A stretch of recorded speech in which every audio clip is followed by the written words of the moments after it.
No. Matthew chapter 12, verses 1 through 8. I wonder who named Matthew. God?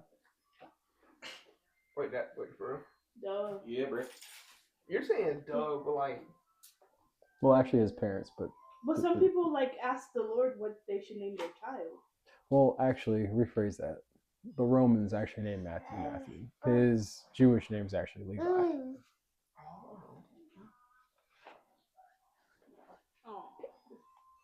Why are you laughing, Philip? No, I was thinking about something. Sorry. What was you thinking about, Philip? I feel like you were thinking about something specific. All right, Matthew chapter 12, verses 1 through 8. Just a recap. This actually came up really just now. Remember who Matthew was. So Matthew, he was a Jewish tax collector, originally named Levi. He was handpicked by Jesus to become his disciple after Jesus told him to follow me. And then this gospel is written after him. Okay, we know the order. Good grief, words. We know the order. Let's get to it. At about that time, Jesus was walking through some grain fields on the Sabbath. His disciples were hungry, so they began breaking off some heads of grain and eating them. But some Pharisees saw them do it and protested. "Look, your disciples are breaking the law by harvesting grain on the Sabbath." Jesus said to them, "Haven't you read in the scriptures what David did when he and his companions were hungry? He went into the house of God, and he and his companions broke the law by eating the sacred loaves of bread that only the priests are allowed to eat. And haven't you read in the law of Moses that the priests entry in the temple in a second?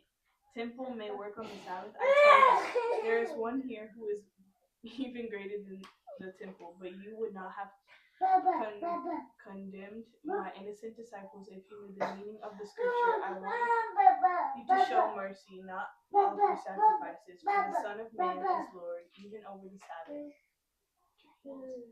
Then Jesus went over to their synagogue, where he noticed a man with a forked hand. The Pharisees asked Jesus, "Does the law permit a person to work by healing on the Sabbath?" They were hoping he would say yes, so they could bring charges against him. And he answered, if you had a sheep that fell into a well on the Sabbath, wouldn't you work to pull it out? Of course. Wait, what? Just 1 through 8. Oh. Yeah, I was like, hold on a second. Yeah. Hold on a second. I 1 through 12. No, 1 through 8. 1 through 8. I was like, hold on a second. I was trying to read. I was lost. I was like, hold on a second. I'm pretty sure that's for next week. Yeah, that's next week. That's cool. That's cool. We'll dive into next week. All right, PJ, send it. Let's do it. At that time, Jesus went through the grain fields on the Sabbath, and his disciples were hungry and began to pluck heads of grain and to eat. And when the Pharisees saw it, they said to him, "Look, your disciples are doing what is not lawful to do on the Sabbath." But he said to them, "Have you not read what David did when he was hungry? He and those who were with him, how he entered the house of God and ate the showbread, which was not lawful for him to eat, nor for those who were with him, but only for the priests. Or have you not read in the law that on the Sabbath the priests in the temple profane the Sabbath and are blameless? Yet I say to you that in this place there is one greater than the temple. But if you had known what this means, I desire mercy and not sacrifice, you would not have condemned the guiltless, for the Son of Man is Lord even on the Sabbath, even of the Sabbath." All right, Joe. Let's do it. At that time, Jesus went through the grain fields on the Sabbath. His disciples were hungry and began to pick some of the heads of grain and eat them.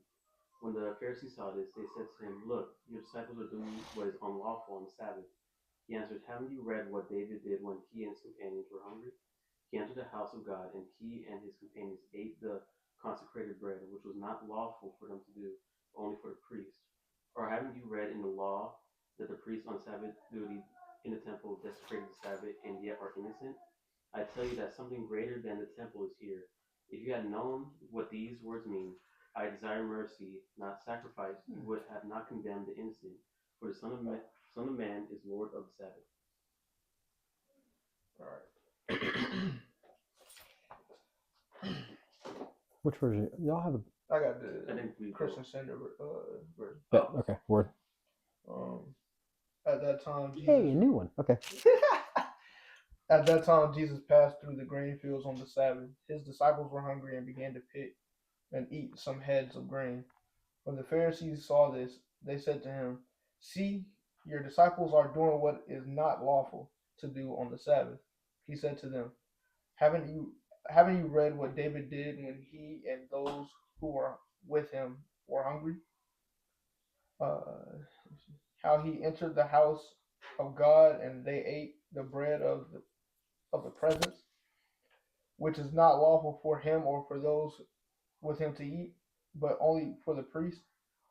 Or haven't you read in the law that on Sabbath days the priests in the temple violate the Sabbath and are innocent? I tell you that something greater than the temple is here. If you had known what this means, I desire mercy and not sacrifice, you would not have condemned the innocent. For the Son of Man is the Lord of the Sabbath. Okay. Thank you all. Appreciate you. So going through verse by verse, verse 1, and kind of and like the overall theme. First off, what even is the Sabbath? That was the day of rest. Yeah, exactly. Yeah. The Sabbath is the day of rest. Typically nowadays we see that usually as Sunday. Not just is it the day for church, but we typically see that as the day of rest. So whenever if anybody comes to you modernly and say, hey, I observe the Sabbath, it means I observe Sunday as the day of rest.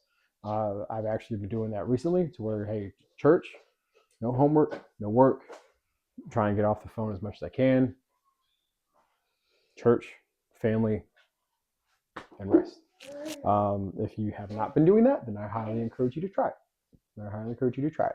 Welcome back, kiddo. Plucking heads off of grain.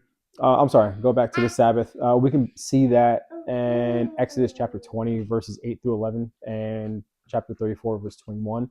If you want to read a little bit more into the Sabbath. Pluck off heads of grain. According to the law, and this was ancient law, the edges of fields. Oh, thank you, son. The edges of fields were to be left unharvested. You want it back? Say please. Here you go. That's yours now. Attaboy. I'm dead. But yeah, plucking off heads of grain. So according to the law, the edges of fields. So if you all owned a field, the edge of your field would be left unharvested. This actually shows compassion for people in need who are actually allowed to pluck that grain.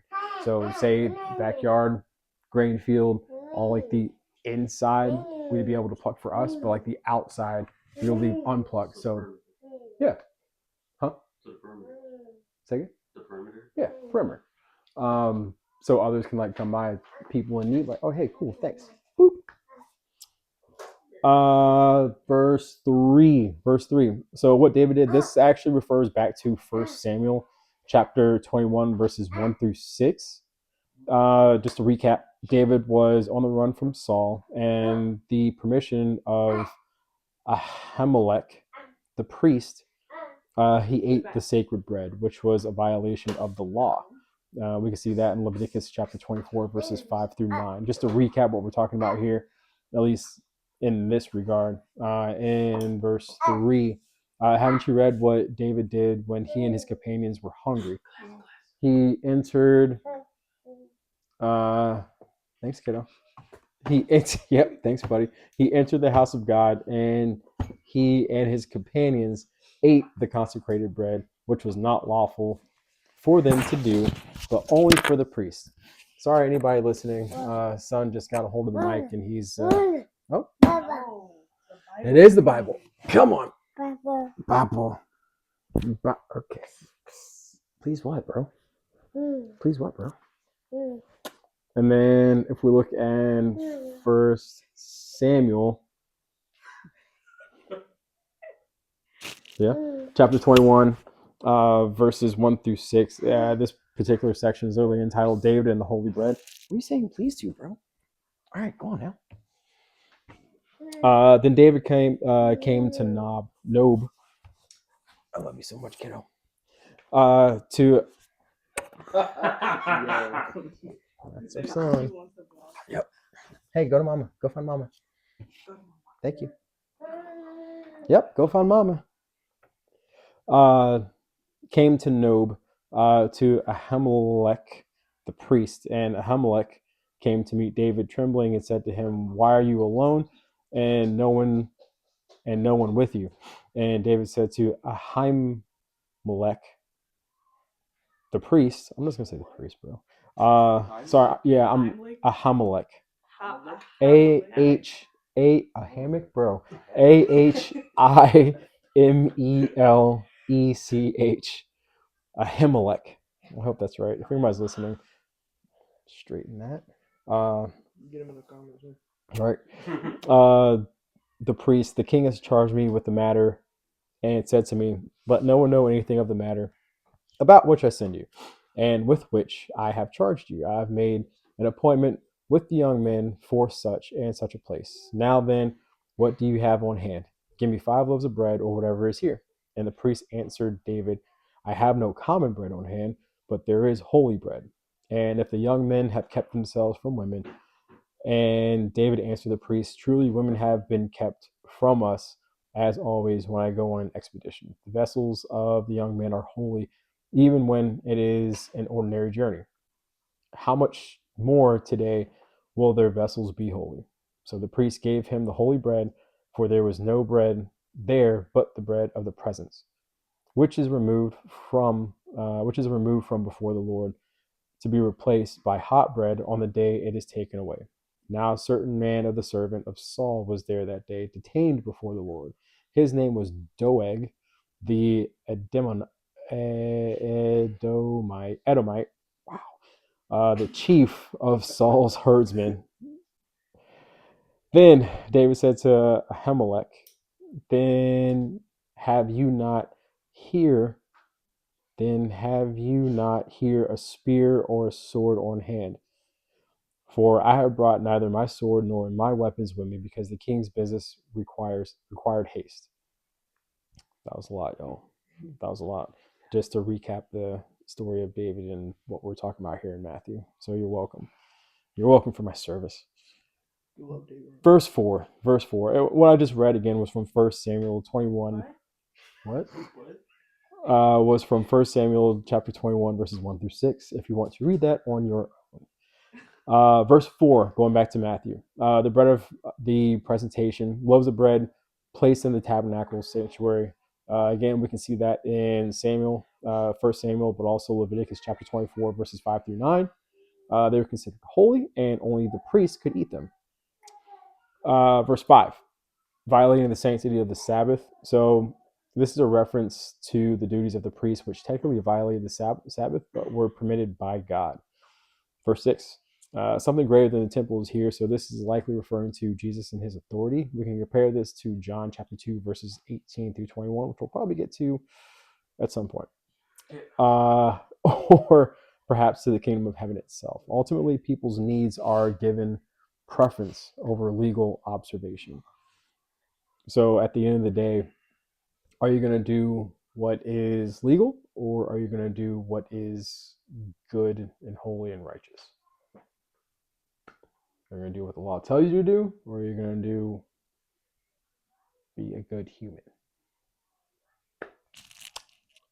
Verse 7, I want mercy, not sacrifice. Jesus quotes Hosea chapter 6, verse 6 for a second time. He did this back in Matthew chapter 9, verse 13. It's going to let me read it. Yes, it will. Going back to Matthew chapter 9, this is actually where Jesus actually calls Matthew. Chapter 9, verse 13, go and learn what this means. I desire mercy and not sacrifice, for I came not to call the righteous, but sinners. That was back in chapter 9. We discussed that I want to say at the beginning of the year, February-ish, give or take. And last little part, right? The Lord of the Sabbath. This is Jesus just simply asserting his authority, again, flexing his authority over not just the Sabbath, but over man. We've already seen this throughout Matthew so far. When he healed the blind man, when he healed the centurion servant, which was actually his son, when he's healed lepers, when he healed the lady with the issue of blood, when he raised, we haven't got to Lazarus yet, but when he raised what's his name? The tax collector's Jairus, Jairus' daughter from the dead. I've lost train of thought. Oh, the little girl. Yeah. And then he also, and his authority over the spirit world as well, when he took spirits out of those men and put them in the pig tenders, exactly. Yep. And had them go over the cliff. You weren't here when we talked about bacon. Yeah. You weren't here. You weren't here yet. You Yeah, came you like weren't here yet. after. Yeah. Like a whole That's usually how that goes. month after. Pig tenders. Pig tendies. But yeah. So this is Jesus' way again of just showing, hey, I have subtly my authority over man is given by my Father, your Father. Couple questions here. A few more questions that actually relate to what we've been talking about here. What are some ways laws or rules are twisted to hurt the very people they are designed to help? One more again. What are some ways laws or rules are twisted to hurt the very people they are designed to help? Not sure if it's a law or not, because I don't know the law like that. But I know there's something about adoption centers and trying to not replace them, but put them back with their family, and they force that heavily. Like if the family members are still alive, they try to push that upon the kid, even if the kid doesn't want to be there, doesn't feel safe there. What's it called? Like it takes a whole lot to get that situation reversed. So I don't know if that counts. I've never been adopted, so I don't know. Well, I mean, Yeah. You don't I count. guess. You don't. I don't count, Joe, so you're saying I'm unimportant? I didn't say that. Technically, you said I don't count, so. that's crazy. You said I'm unimportant. That's crazy. Apologize, Joe. Just Wow. apologize. Just be nice. Just apologize. Come on, man. Just apologize. I'm standing up. So there goes some video. Joe said that I'm unimportant, and he's standing on business and not apologizing. Oh boy. 10 toes. Anybody else got one? Oh wait. Okay, not sure if that's a law either. Wait, I don't know. I think that might be controversial. Actually, Just say it. the DEI joint The what? for workers, like DEI? the diversity thing. What? No. What? What about? So if I remember correctly, it's like you're supposed to have a certain demographic of people that work at your business. Like the diversity hire? Yeah, or like essentially. Or like when people have for their colleges, they pick diversity students. Yeah, that type. Or they only give people of like Hispanics. Ethnic or Yeah, They they give have them a certain scholarship slots out for just that. to make them look good for their thing. Yeah, that. Do you think that is harmful? Yes. Is that a law though? Well, I mean, It's required It's for just to certain make them businesses. look good, no? No, it's required What do for you certain businesses. I think it's just to You make them can't- look you- good. you So they're can't not like, have- oh, only white people work here, or only like black people work here, or only like Chinese people work here. It's like a thing where it's like they're required to hire someone that's not of like the majority. I or just think it's for them to look good. Oh, That hold too. on, let me see. so y'all have fun. Let's look it up real quick. Oh, It's Forget it. I don't know what Roman numeral that is right there. 7. The Title 7 of the Civil Rights Act. Federal law strictly prohibits employment discrimination based on protected characteristics like race, color, religion, sex, and national origin. DEI initiatives are lawful if they promote inclusion, but unlawful if they base hiring, promotion, or compensation decisions on these traits. Okay. So There are DEI policies, and it also says diversity, equity, and inclusion is not a law, but an umbrella term for voluntary corporate, educational, and institutional initiatives. While not laws themselves, DEI policies must operate within the bounds of existing federal and state anti-discrimination laws. And then it says the Equal Employment Opportunity Commission. John, I'm not reading all that. I was about That's to fair. say. That's Say, I was like, you kept going. I was like, wow. Well, I like these things. I was literally about to say. And I saw you yawn. That's mad disrespectful. I was reading. It was because of that. So Right, would you right. rather? So I it's guess because at of that. I never seen. at the end of the day, would It you wasn't rather that. have an organization who's multicultural, Or not. or would you rather have an organization who has the best of the best to represent you in whatever it is? Because I know there's. What? I know there's plenty, and I mean plenty of overqualified. I don't want to say colored people. That sounds kind of racist. Well, I But mean, like we're here ethnic, now. ethnic people, right? It's on video. You already said it. Yeah. All right. Fine. Yeah, we're here now. Colored people. There's an overwhelming amount of colored people that just aren't that overqualified for certain positions or certain. Yo, Philip. I'm listening. Certain educational institutions Yeah. that are not picked because the other slots were filled with just throwaway picks. If to be 100% honest with you, and I mean, that's why we're and here. then a lot of I know a lot of other colored folk. Yo, she's young and mad disrespectful. Hey, y'all did a lot of work today, It's not man. because of that. Keep it Right. respectful now. That's my fault. My bad. I would have told you to be quiet. That's right. She would have told me that. What was I saying? Oh yeah. So I know a lot of other colored people have to work. Yo, you're laughing. Have to work 20 times harder to get the same type of position. At a corporation or educational institution or Well, it's just because people are racist. Well, In some circumstances. if they have those DEI policies and not choosing the best candidates for those. I mean, Yeah, but I mean, in some circumstances, like, people who are trying 10 times harder probably not getting hired because of their skin color. Because if it's a white corporation and that person is like trying to go in there and being like, oh, I have all the benefits, I have everything, but then the other person who's not of the same race, it has lower qualities, but just because of their skin color, they're gonna get hired. yeah, So sometimes it's because just their people are racist. yeah. that's true. I've seen somebody walking in for an interview for a job in sweatpants. They were white. Yeah, and they're like, okay, you're hired. But then you see another person and they're very well dressed. They have all the overqualified. And just don't get And hired. they're just like, nah, we want this guy. Yeah, we want this guy instead. That's just because people are just plain racist. That's true.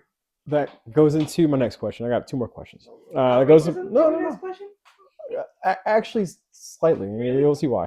Oh. So what makes certain people in authority behave insensitively or rudely to the very people they ought to be serving? Power tripping. The trip they get off of knowing they have the power to dictate whether you get this job or not, or whether you get served or not, or whether you get the best quality or not.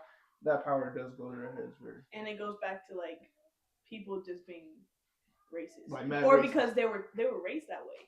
Like Yeah. Like their in parents home. taught them that because of your skin color, because of your white, like we're better than everybody else who doesn't look like us. So now it was taught behavior. I've seen that actually. My time as a drill. People get that hat and badge, and it's almost as if they feel like they've been given the right to do what they want or say what they want and behave in a manner that Yeah. how am I going to phrase this? Untasteful. Thank you. Yeah, untasteful.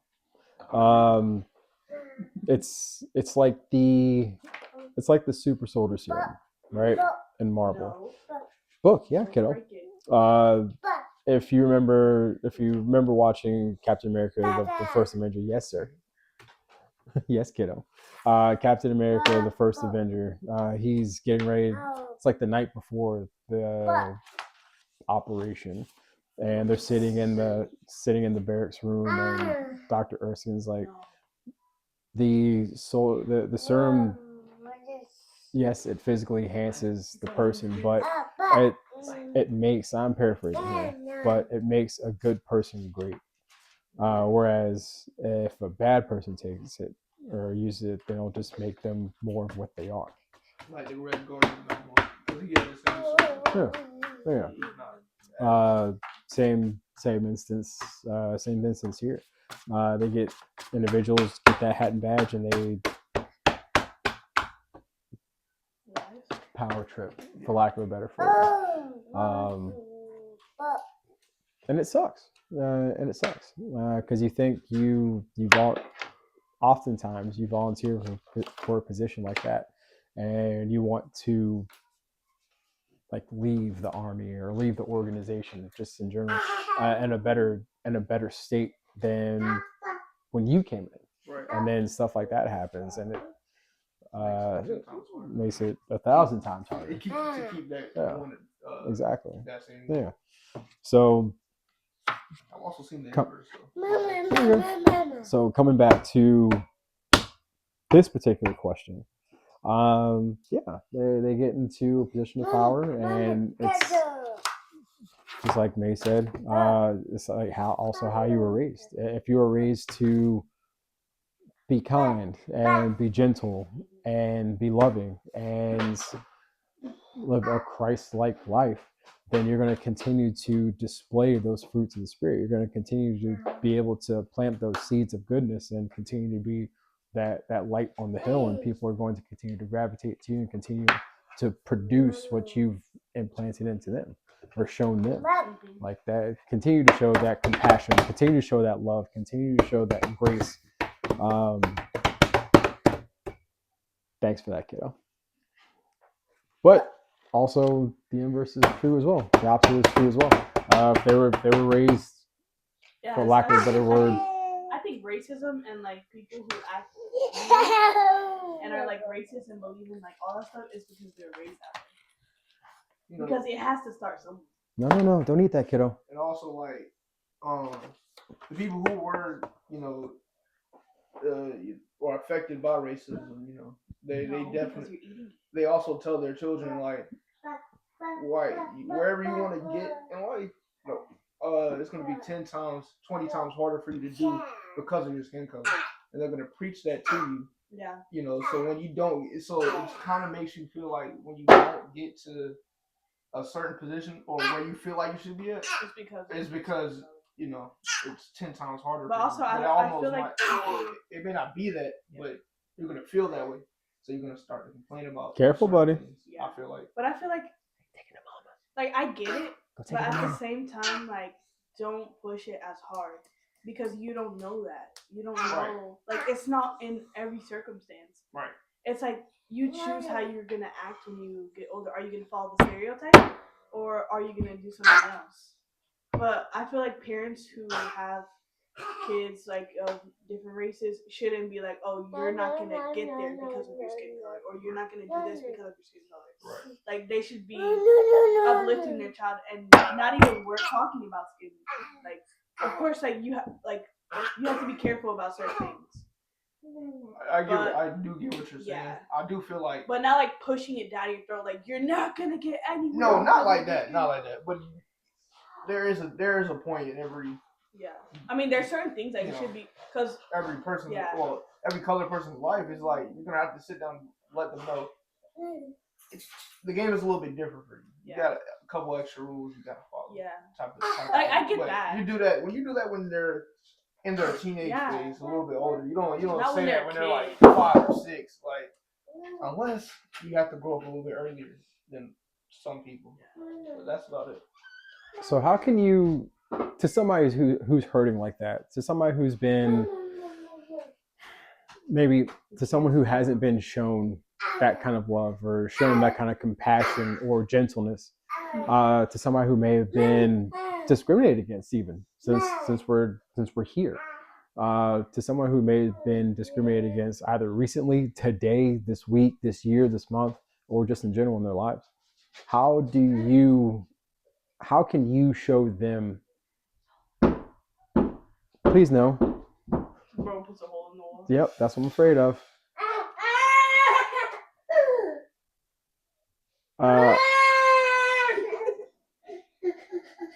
How can you show them that love? How would you show them love? How would you show them?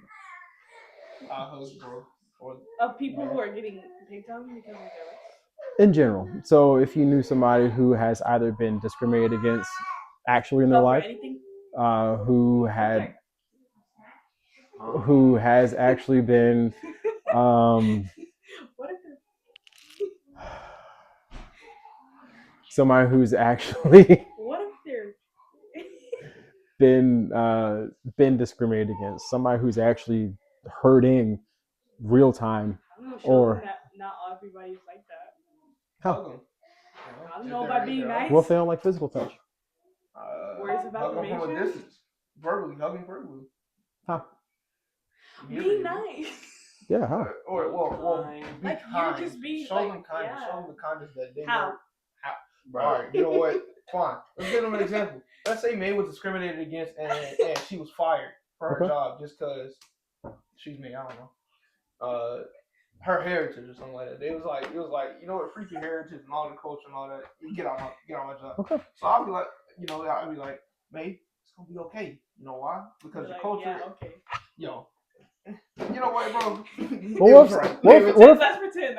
Nah, but like, Or what if they don't want to hear that? Yeah, but- let's pretend. Say Okay. May is gonna be okay. May, it's gonna be. No, just it's fine. not. And are you gonna find me another job? With that type of mindset, you won't get another job. You don't tell me that. Don't tell you that. I mean, let's keep it a You're bean. supposed to be helping me. If you have the negative mindset, you won't have any of. Mm. You gotta breathe, take in some air. No, you taking to me. All right, you stop breathing, bro. Like, that's not like, let's keep it a bean. You Not want to you stop stop breathing? Okay, breathing, fine. bro. You stop breathing, but let's keep it. Let's keep it grounded in reality. Let's breathe, right? This is one job out of how many in the U.S. You can find another job somewhere, Yeah, I guess I can. right? So now that you've taken a breath and you breathe a little bit, right? Let's think in a positive mindset. There are other jobs out there that are overjoyed to have you. There are people in this life that are overjoyed to have you. Nah, everybody's racist. Man, ain't nobody finna hire that girl. Nobody was But no, come here. No, come So some, Matter here. One of them hands, bro. Shut up. but no, sometimes people don't they don't want to hear that good feely stuff because getting fired is not a good thing. But feel it first. That's the thing. People often don't feel the emotion. They just like try to push it off. But feel it first. But don't feel it for too long. Because you got to remember that with every good day, every bad day, there's 100 good days. Right? The bad, That's not fair. you can't tell me that sometimes that the bad That's days not fair. overshadow the 1,000,000 good days you've had. You can't have that. You got to think. As much as the bad day affects you, you should have good days that affect you the exact same way. So you got to remember That's that. not fair. There are upsides. Because for every hill, there's a mountain. You're right. Does anybody have anything else to share? No. Yo, Phil, I feel like you got something to share with class. You two man, because y'all was whispering. You know what I'm saying? I can't be inspirational. What's going on? No. I'm just really hungry. BJ was just, I'm hungry, and I said, you're big. And Guthrie's gonna close at 10 o'clock. Guthrie. Bro, be so for real. Come Hey on. man, let's go ahead and close this See? out. All right, y'all. Well, It's not till my fault. till next time.